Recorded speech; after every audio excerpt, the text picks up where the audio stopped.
আসসালামু আলাইকুম। ইদানিং আমরা দেখতে পাচ্ছি বিভিন্ন জায়গায়, বিশেষ করে বাংলাদেশে আরো বেশি আমরা দেখতে পাচ্ছি যে ভূমিকম্প। বিভিন্ন জায়গায় কি হচ্ছে, আমাদের ভূমিকম্প হচ্ছে। তো ভূমিকম্প কেন হয় এবং ভূমিকম্পের সাথে জড়িত দুইটা শব্দ রয়েছে, একটা হইলো সিসমোগ্রাফ আর একটা হইলো রিক্টার স্কেল। আমরা মাঝে মধ্যে দুইটার নাম শুনে থাকি, সিসমোগ্রাফ আর রিক্টার স্কেল। তো সিসমোগ্রাফ এইটা বলতে কি বোঝানো হয়, রিক্টার স্কেল বলতে কি বোঝানো হয়। তো চলো আমরা আগে প্রথমত দেখবো ভূমিকম্প হয় কেন।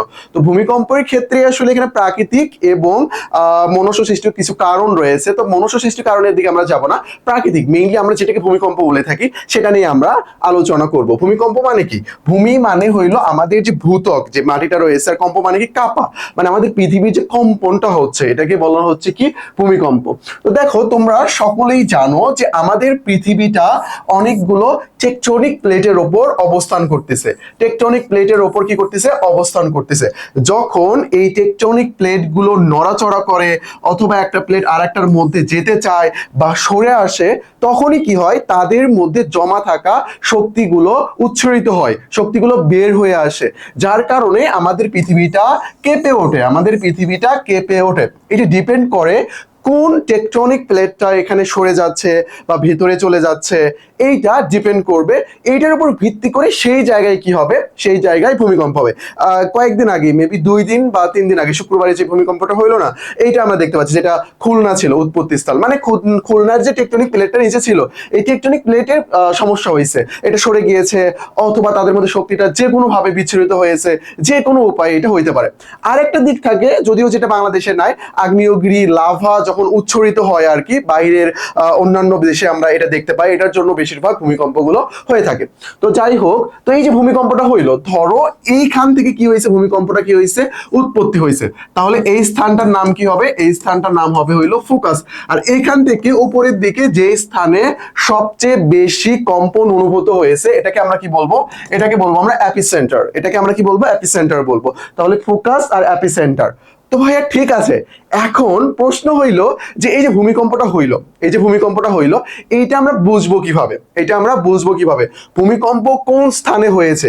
ভূমিকম্প কোন স্থানে হয়েছে, ভূমি যে কম্পন, এটা যে রেকর্ড করার যে যন্ত্রটা, এটার নাম হইলো সিসমোগ্রাফ। তার যে রেকর্ডটা করে, এটা যে প্রকাশ করা হয়, এটা সিসমোগ্রাম নামে প্রকাশ করা হয়। অর্থাৎ কোন স্থানে ভূমিকম্পটা হয়েছে, কোন স্থানে ভূমিকম্পটা হয়েছে, উৎপত্তি স্থলকে নির্ণয় করার জন্য ব্যবহার করা হয় সিসমোগ্রাফ এই যন্ত্রটাকে।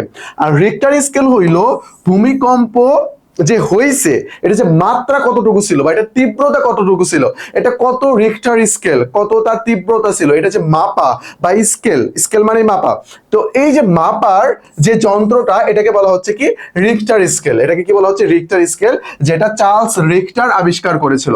চার্লস রিক্টার যেটা আবিষ্কার করেছিল, তার নাম অনুযায়ী এটার নাম দেওয়া হয়েছে রিক্টার। তার সাথে আরেকজন ব্যক্তিও ছিল, বাট তাকে বেশি প্রায়োরিটি দিয়ে এই নামটা করণ করা হয়েছে। তাহলে রিক্টার স্কেল কি করবে?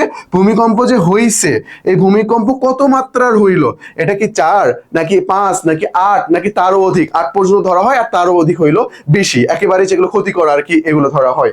তো কত মাত্রার হইল, কত মাত্রা হইল, কত জোরে এখানে কাঁপলো, এইটা নির্ধারণ করবে কে? Richter scale.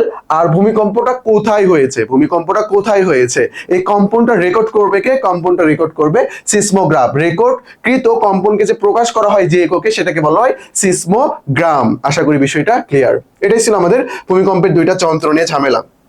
আমাদের জিকে আলটিমেট সাজেশন বইয়ে এই যে খুঁটিনাটি যে বিষয়গুলো আছে, যেগুলো না অনেক বেশি আমাদের ঝামেলা লেগে যায়, অনেক ঝামেলা লেগে যায়, কাছাকাছি মিল রয়েছে, সেগুলো এখানে আলাদা করে খুব সুন্দর করে আলোচনা করা আছে। তো দেখো, সিসমোগ্রাফ, রিক্টার স্কেল দুইটাই ভূমিকম্পের সাথে জড়িত। এখন পরীক্ষায় আসছে এবং তুমি বুঝতে পারতেছো না, তুমি জানো সঠিক অ্যান্সার, বাট তোমার ভাবতে যে চলে যাচ্ছে এখানে 30 থেকে 40 সেকেন্ডের মতো। আর তুমি যদি বিষয়গুলো জেনে থাকো আগে থেকে, তাহলে কিন্তু সময়টা নষ্ট হবে না। আর ভূমিকম্প রিলেটেড যে কোনো কিছু পরীক্ষায় আসার পসিবিলিটি কিন্তু রয়েছে। তারপরে আমাদের অ্যাডমিশন ব্যাচ ভর্তি নেওয়া হচ্ছে একটা, এটার নাম হইলো সেকেন্ড টাইম অ্যাডভান্স। মানে এখন থেকে তুমি যদি ভর্তি হও, একেবারে শেষ পর্যন্ত, অ্যাডমিশনের শেষ পর্যন্ত আমাদের যতগুলো কোর্স আসবে বা যে যে ইউনিভার্সিটি থাকবে, সবগুলো ইউনিভার্সিটির জন্য পারফেক্ট প্রিপারেশন নেওয়া হবে।